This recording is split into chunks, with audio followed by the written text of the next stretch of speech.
आज हूँ जागर गगन पवन प्रकपित होउची हर हर महादेव नारे आपण मैंने देखिपे घंट घंटा खाली ध्वनि आपण मैंने ओडिशार प्रत्येक शैवपीठ में यही सबूर दृश्य आज पाइपर देखिपे बहुल संख्यार मानसिकधारी व्यक्ति एवं विभु कृपा लाभ करने सीधा सड़क भाव में ओडिशार विभिन्न शैवपीठ में भक्त मानकर जनसमागम होइछि। आज आम अच्छू आठगढ़ माने कटक जिलार प्रसिद्ध शैवक्षेत्र शैवपीठ बाबा धबलेश्वर पीठ में आम देखिपे आम सहित जन मैडम अच्छे। मैडम आज कौन कहे आज आप धबलेश्वर पीठ में अच्छा?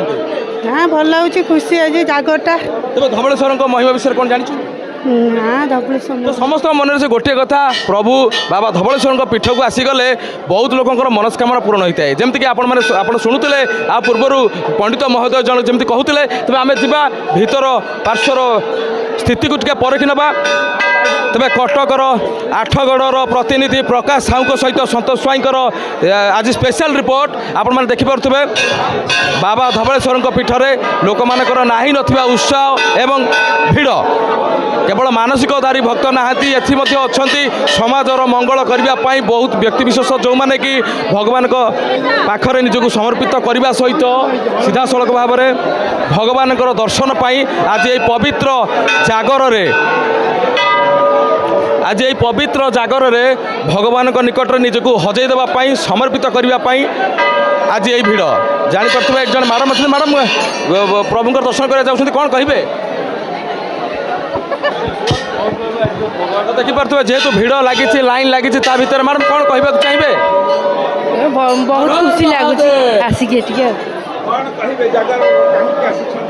ठाकुर दर्शन करने आस मन किसी आशा नहीं। ठीक अच्छे तो समस्त भितर समस्ते भक्ति भाव में आसुँच बाइट देवाई नुहे समस्त मन भर गोटे कथा जे मुझे महाप्रभु को स्पष्ट रूप से देखिपारि आज जो दिन सारा उपवास सुरुखुर संपूर्ण हो एवं उपवास व्रत भंगा जाऊ। तो देखिपे एक जन सार सार ना कौन आज्ञा ना कौन? कृष्णचंद्र बेहरा केन्द्रापड़ा केन्द्रापड़ू आस कौन कहे धबलेश्वर महिमा विषय?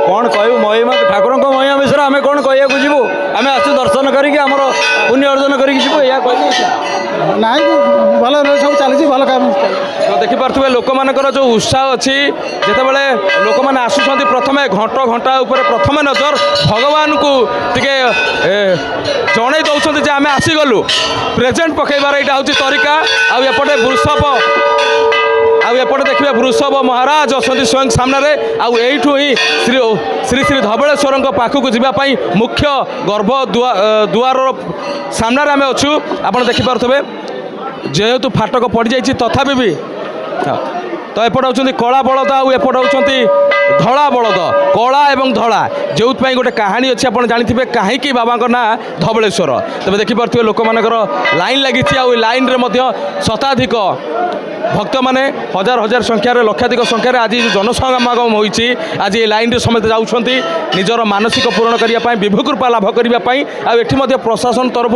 व्यापक सुरक्षा बंदोबस्त कर देखिपे प्रत्येक जगार प्रशासनिक व्यक्ति माने एठी सहयोग कर देखिपे एपटे दीप दान चली बेले ए स्थान में घंटी बजाई प्रेजेंट पकईवा एवं महाप्रभु को सीधा सड़क दर्शन करने आज बाबा धबलेश्वर पाखरे उत्साह।